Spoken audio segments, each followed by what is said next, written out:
Class 8, Chapter 8, Cell Structure and Functions, Module 1.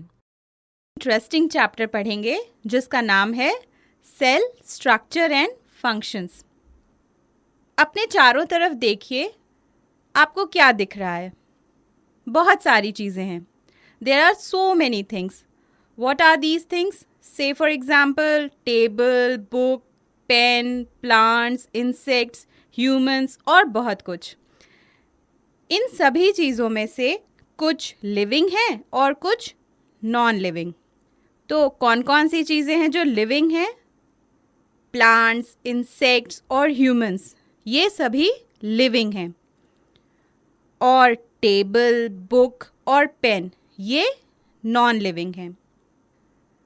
जो भी living organisms होते हैं वो कुछ बेसिक फंक्शंस परफॉर्म करते हैं. आपको पता है ये बेसिक फंक्शंस कौन से होते हैं?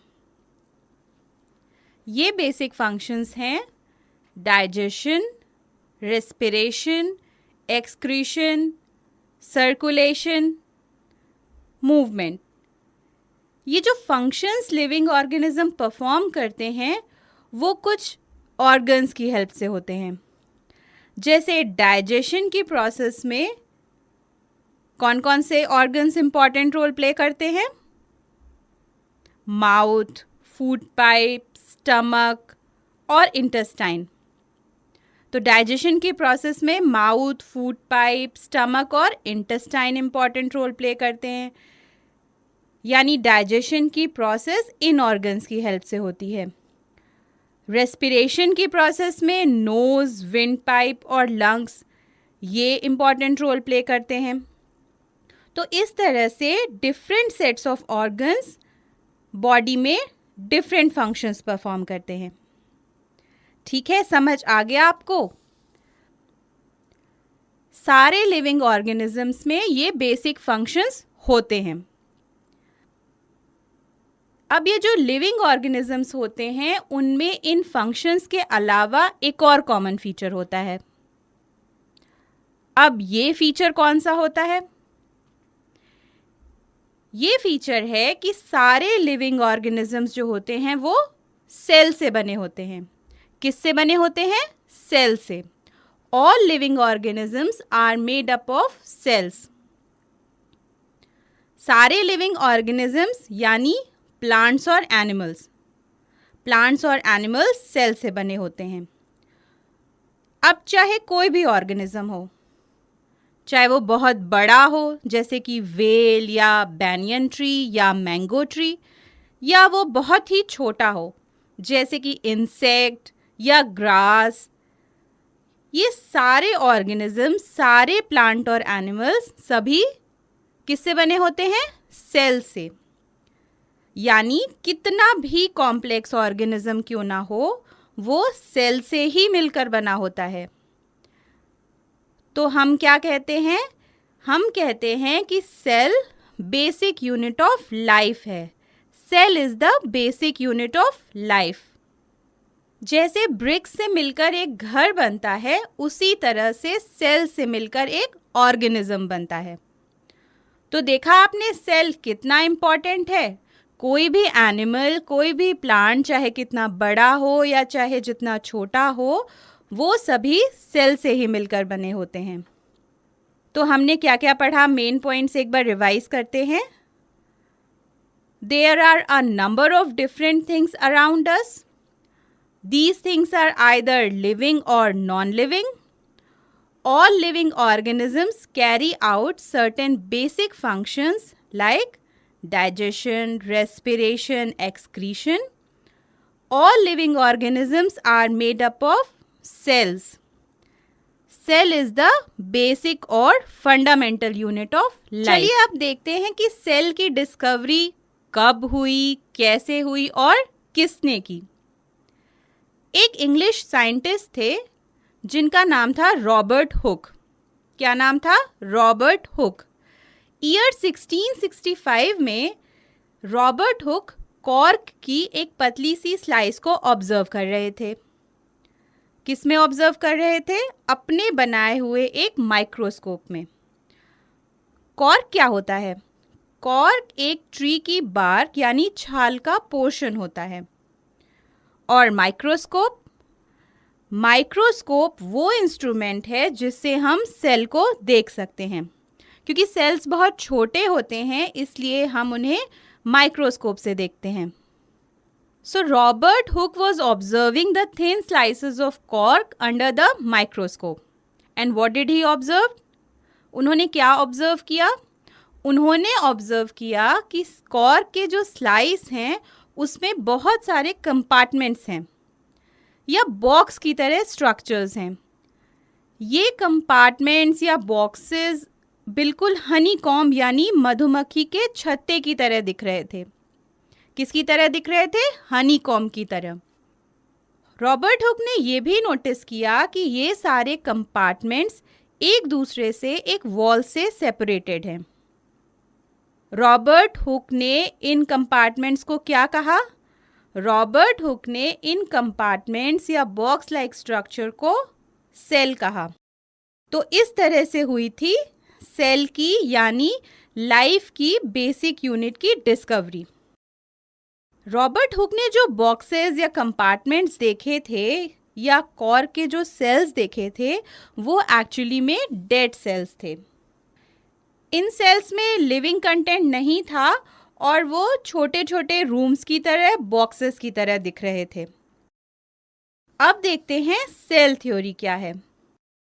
2 जर्मन बायोलॉजिस्ट थे, श्लाइडेन और शॉन. श्लाइडेन और शॉन ने सेल थ्योरी प्रपोज की थी. सेल थ्योरी में उन्होंने कुछ पॉस्टुलेट्स दिए थे, कुछ स्टेटमेंट्स दिए थे. कौन कौन से दिए थे चलिए देखते हैं. सेल थ्योरी के अकॉर्डिंग सारे लिविंग ऑर्गेनिजम्स यानी कि प्लांट्स और एनिमल्स सेल से ही मिलकर बने होते हैं. All organisms are made up of cell.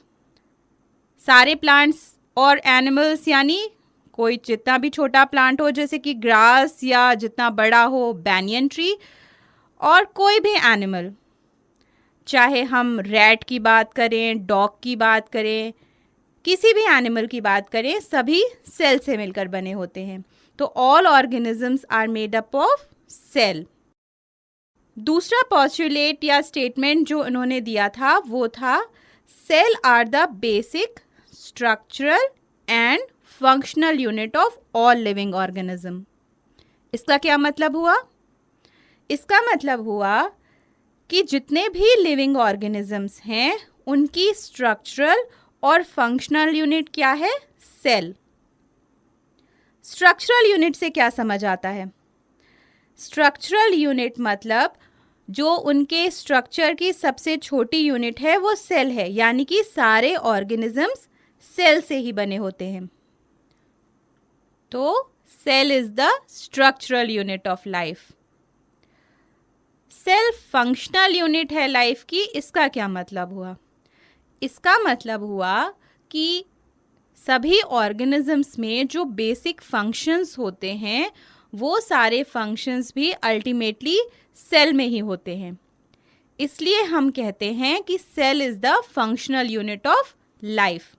Cell life की फंक्शनल यूनिट है. तो दूसरा पॉस्टुलेट क्या था? दूसरा पॉस्टुलेट था cell is the basic structural and functional unit of all living organisms. तीसरा पॉस्टुलेट क्या था?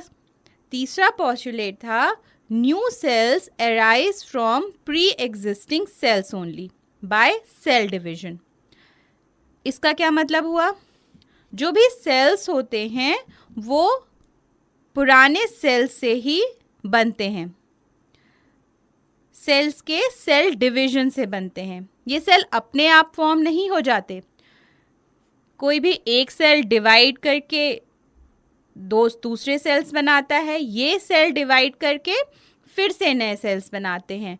तो new cells arise from pre existing cells only. तो ये थी सेल थ्योरी। सेल थ्योरी किसने दी थी? श्लाइडेन और श्वान ने। तो अब आपको सेल थ्योरी समझ आ गई ना? Instruments for studying cell. आपको पता ही है कि सेल बहुत ही छोटे होते हैं, extremely small. We can not see them with naked eyes. इतने छोटे होते हैं कि हम उन्हें नेकेड आइज से देख ही नहीं सकते। तो फिर इन सेल्स को कैसे देखते हैं, कैसे ऑब्जर्व करते हैं? इन सेल्स को हम एक इंस्ट्रूमेंट के हेल्प से ऑब्जर्व करते हैं, जिसे क्या कहते हैं? बिल्कुल सही, माइक्रोस्कोप। सेल्स को हम माइक्रोस्कोप से देखते हैं। Microscopes are the instrument by which we observe cells. आपको पता है रॉबर्ट हुक ने जिस माइक्रोस्कोप से सेल की डिस्कवरी की थी वो उन्होंने खुद ही बनाया था, और वो माइक्रोस्कोप बहुत ही सिंपल माइक्रोस्कोप था। आजकल तो फार इम्प्रूव्ड माइक्रोस्कोप्स आ गए हैं जिनसे हम सेल के टाइनीस्ट डिटेल भी देख सकते हैं। आप जो स्कूल में जनरली माइक्रोस्कोप यूज़ करते हैं वो कंपाउंड माइक्रोस्कोप होता है। कंपाउंड माइक्रोस्कोप में ग्लास के लेंसेज होते हैं और इनमें सेल को ऑब्जर्व करने के लिए हमें लाइट की ज़रूरत होती है। कंपाउंड माइक्रोस्कोप में एक स्टेज होता है जिस पर हम स्लाइड को रखते हैं और एक आई पीस होता है जिससे हम उस स्लाइड को ऑब्जर्व करते हैं। ऑब्जेक्टिव लेंसेज से हम सेलेक्ट करते हैं कि हमें कितना मैग्निफिकेशन चाहिए, यानी हम स्लाइड में जो भी हम ऑब्जर्व कर रहे हैं उसे कितना बड़ा करके देखना चाहते हैं। और कंपाउंड माइक्रोस्कोप में 2 एडजस्टमेंट नॉब्स भी होते हैं जिससे हम क्लैरिटी एडजस्ट करते हैं। कंपाउंड माइक्रोस्कोप में हम ऑब्जेक्ट्स को 100 टू 1500 टाइम्स बड़ा करके देख सकते हैं। कितना बड़ा करके देख सकते हैं? 100 टू 1500 टाइम्स बड़ा करके देख सकते हैं। एक दूसरी तरह का माइक्रोस्कोप भी आता है जिसे इलेक्ट्रॉन माइक्रोस्कोप कहते हैं। ये बहुत इम्प्रोवाइज्ड माइक्रोस्कोप होता है। ये बहुत बड़ा यानी लार्ज इंस्ट्रूमेंट होता है। इसमें हम सेल के जो इंटरनल पार्ट्स होते हैं, सेल के अंदर जो भी प्रेजेंट होता है उसे भी क्लियरली देख सकते हैं। इलेक्ट्रॉन माइक्रोस्कोप में ग्लास के लेंसेज की जगह इलेक्ट्रोमैग्नेट्स यूज होते हैं और लाइट की जगह इलेक्ट्रॉन माइक्रोस्कोप में इलेक्ट्रॉन्स की बीम यूज करते हैं। जिस भी पार्ट को हम ऑब्जर्व कर रहे होते हैं उसकी मैग्नीफाइड इमेज यानी कि बड़ी इमेज हमें इलेक्ट्रॉन माइक्रोस्कोप के स्क्रीन पर या फोटोग्राफिक पेपर पर मिल जाती है। और इलेक्ट्रॉन माइक्रोस्कोप का मैग्निफिकेशन कितना होता है, यानी हम जो भी ऑब्जर्व कर रहे होते हैं वो कितने टाइम्स बड़ा करके देख सकते हैं। आपको पता है इलेक्ट्रॉन माइक्रोस्कोप का जो मैग्निफिकेशन पावर होता है वो 1 लाख टू 5 लाख टाइम्स होता है। यानी जो भी हम ऑब्जर्व कर रहे होते हैं उसे 1 लाख से 5 लाख गुना बड़ा करके हम देख सकते हैं इलेक्ट्रॉन माइक्रोस्कोप में। तो आपको समझ आ गया होगा जो माइक्रोस्कोप हम स्कूल में यूज करते हैं वो कंपाउंड माइक्रोस्कोप होता है। उसमें ग्लास लेंसेज या विजिबल लाइट यूज करते हैं। इसका मैग्निफिकेशन कितना होता है? इसका मैग्निफिकेशन 100 टू 1500 टाइम्स होता है। और दूसरा इलेक्ट्रॉन माइक्रोस्कोप, इसमें इलेक्ट्रोमैग्नेट्स और इलेक्ट्रॉन्स की बीम यूज़ करते हैं और इसका मैग्निफिकेशन होता है 1 lakh to 5 lakh times staining. जो सेल हम माइक्रोस्कोप में ऑब्जर्व करते हैं या जो भी पार्ट हम माइक्रोस्कोप में ऑब्जर्व करते हैं, क्या उसे स्लाइड पर रखकर ऐसे ही ऑब्जर्व कर लेते हैं? नहीं, हम उसे स्टेन करते हैं, यानी कि कलर करते हैं। और ये जो कलरिंग की प्रोसेस होती है उसे स्टेनिंग कहते हैं। पर सेल या उनके पार्ट्स को कलर क्यों करते हैं, स्टेन क्यों करते हैं? चलिए बताते हैं। सेल्स जो होते हैं वो ट्रांसपेरेंट होते हैं, कलरलेस होते हैं। ये जो डायग्राम या पिक्चर्स आप देख रहे हो, सेल बिल्कुल भी वैसे नहीं होते। इनमें ये सब कोई कलर नहीं होते, सेल कलरलेस होते हैं और इसीलिए इन्हें माइक्रोस्कोप में क्लियरली देख पाना डिफ़िकल्ट होता है, मुश्किल होता है। Since it is difficult to observe the colorless cells, we stain them. तो सेल के डिटेल्स को देखने के लिए, उसके इंटरनल स्ट्रक्चर को देखने के लिए हम सेल को स्टेन करते हैं, यानी कलर करते हैं। स्टेन्स क्या होते हैं? स्टेन्स डिफरेंट डाइज होती हैं। कुछ कॉमन स्टेन्स जो हम यूज़ करते हैं अपनी लैब्स में वो हैं सैफ्रनिन, ईओसिन, मिथाइलिन ब्लू और crystal violet. So we stain cells and then observe them in microscope. तो हमने क्या क्या पढ़ा, एक बार रिवाइज कर लेते हैं मेन पॉइंट्स को। An English scientist called Robert Hooke discovered cell. Schleiden and Schwann gave the cell theory. The cell theory states all living organisms are made up of cells. Cells are the basic structural and functional units of all living organisms. New cells arise from the pre-existing cells by cell division. Cells are extremely small and cannot be seen by naked eyes. We observe cells by microscopes. Compound microscopes and electron microscopes are the types of microscopes. Cells are transparent and colorless. So, to observe the internal structure of cell clearly, we stain cells. Some commonly used stains are safranin, eosin, methylene blue and crystal violet.